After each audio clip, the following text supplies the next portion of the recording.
Ну что, видели вы когда-нибудь столько помидоров? Я нет. Это деревня Войлово Калужской области. Мы в теплицах компании «Агроинвест». Это самый большой тепличный комплекс в Центральной России, в Центральном федеральном округе. Мама дорогая, обалдеть. Там тоже теплица. Там уже, как видите, другие помидоры, более крупные. А это черри. Кстати, тут дорожки лучше для этих целей. Алексей нам сейчас расскажет, как тут все устроено. Растение отрастает до 18 метров в длину.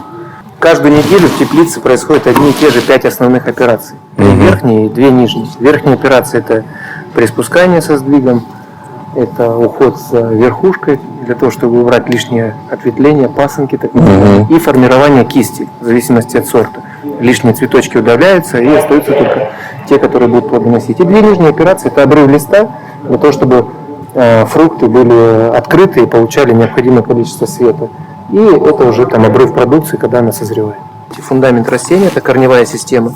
Вот по цвету корней видно, насколько они свежие, качественные, насколько они здоровые.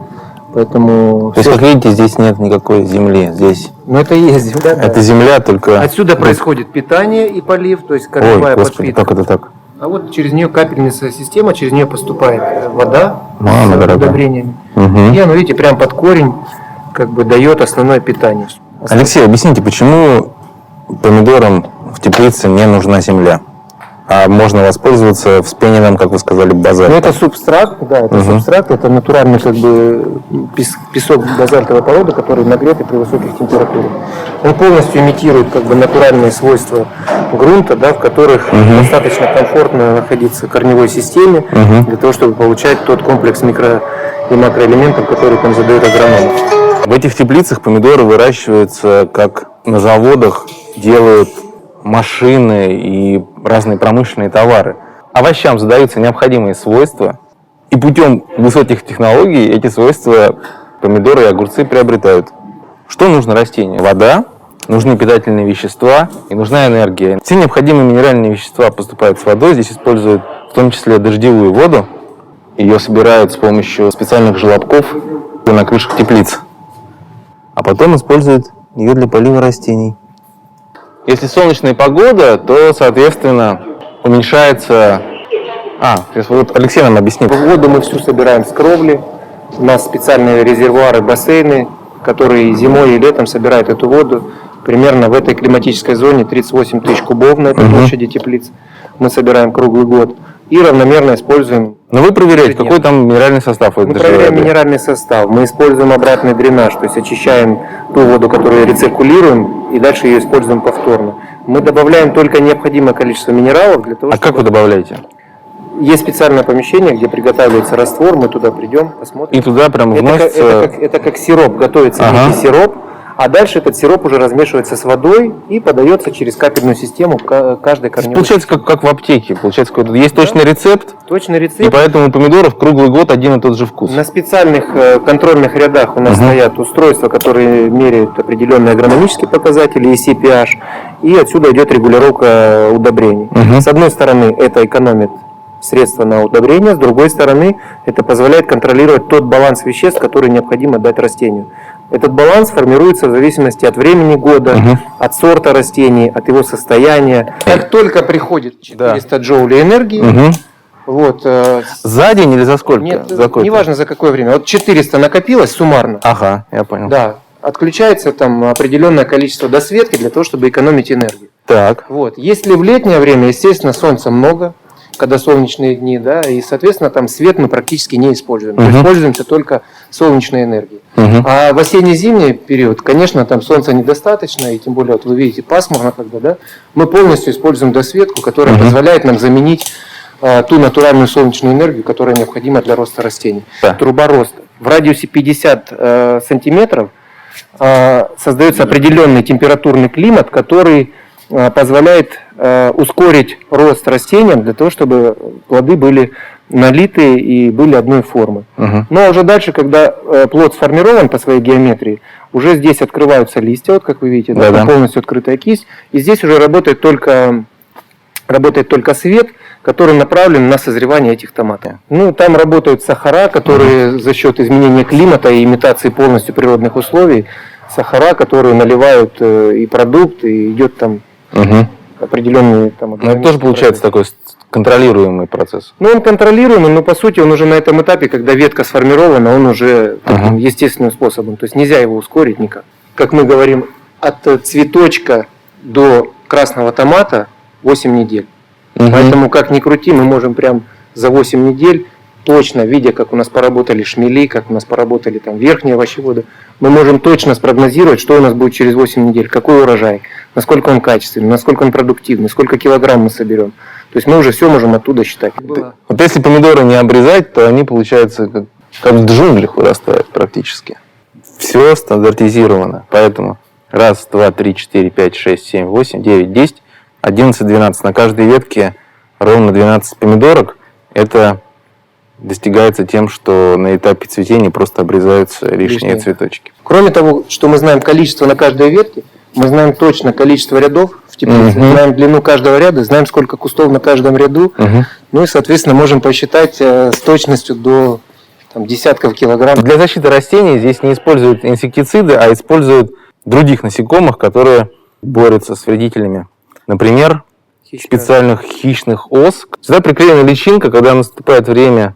Она вылупляется. Да, сейчас Алексей расскажет. Да, и находит гнездо бабочки белокрылки, если такая здесь появляется, откладывает ей яйца, и когда вылупляется и другая, та ее поедает, и таким образом убивает популяцию этой бабочки белокрылки. Вот так вот. Биоряд — это вот ряд. Да, просто он называется биоряд, на нем биологические насекомые живут. Вот макролофусы, о которых я рассказывал, да, которые также контролируют... Макролофусы из семейства слепняков. Популяция бабочки белокрылки. И поэтому лист мы оставляем на определенное время, на месяц в теплице, вот лежат, для того, чтобы он выполнил несколько полезных свойств. Первое, чтобы с него макролофус мог перелететь на другие растения, а не выбросить лист вместе с ним. Для того, чтобы отдать влагу, для того, чтобы уменьшить свои объемы и сократить количество трудозатрат, и для того, чтобы получить дополнительное СО2. И вот здесь специальная труба, через которую проходит СО2. Она мелко-мелко перфорирована, и этот СО2 распространяется по всей теплице. Под каждым рядом есть своя такая система. Здесь это у нас собирается все одиночный томат россыпь, а это... Просто с ножницами ходят люди и собирают. Специальные секаторы у них, да, которые... А урожай собирается в определенные дни или каждый день? Есть целая программа для каждого сорта в определенные дни, в зависимости от скорости созревания, да. Вы собираете их полностью зрелыми или не? Нет, мы собираем, например, вот 3 цвета, да? Так. У нас есть специальная шкала цветовая, когда мы говорим, вот этот томат, это у нас более зеленый, это у нас Екатеринбург, это у нас Нижний Новгород, это у нас Москва. И чтобы люди тоже ориентировались по цвету, да, чтобы они понимали, что чем зрелее томат, тем его география продаж может быть ближе. Килограммовый помидор.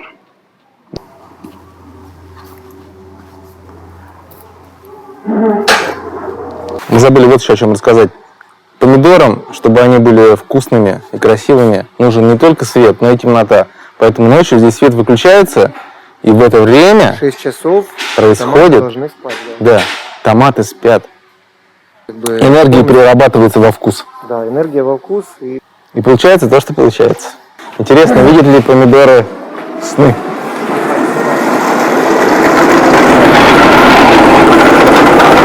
А сейчас огурцы.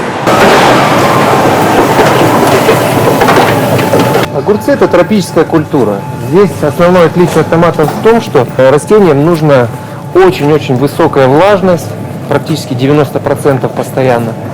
И это очень быстрая по скорости роста культура, да, которая отрастает примерно, стебель основной отрастает в неделю на 70 сантиметров. Здесь абсолютно другие скорости управления, принятия решений, ухода. Основные сорта, которые мы выращиваем, это осенне-зимние сорта. Это средний огурец гладкий и средний пупырчатый, и длинный огурец но он салатный. Основные свойства огурца, они заключаются в его свежести, которая определяется потребителем как хруст определенный, да, который человек слышит, и вот этот хруст вызывает чувство аппетита и определение свежести. И желание съесть еще Желание один съесть. огурец. Какая веселая гурьба. Вот сейчас мы обрежем один лишний и съедим его. Да, и тогда... Ну, это насос, это поливная система включается. Откуда у тебя соль? С камеры идет комплектом. Хрустит? Угу.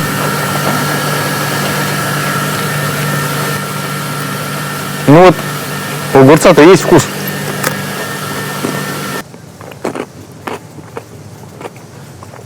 Слышно хруст? А какие насекомые защищают огурцы или никакие? Нет, здесь тоже есть. Здесь свой клещ, называется клещ Свирского, вот, который живет именно в этой обстановке. И с кем же сражается клещ Свирского? Ну, с другими вредными клещами, которые могут здесь появиться. Ага. Пример такого клеща. Они очень-очень мелкие, еще меньше макролофуса, и вот такая дырочка, да, через которую они вылазят и по стеблям начинают распространяться по всей теплице, по всем растениям. Вот так происходит невидимое глазу ежедневная Да, битва. они так вешаются, и тут им удобно находиться. Мы сейчас попадаем в рассадное отделение. Это как Роддом. Да, как роддом. Обалдеть. 3 недели в рассадном отделении, потом идет посадка, и еще 3 недели в теплице до первого срыва, сбора огурцов. Так человек заходит, и один среди множества огурцов. Ночью.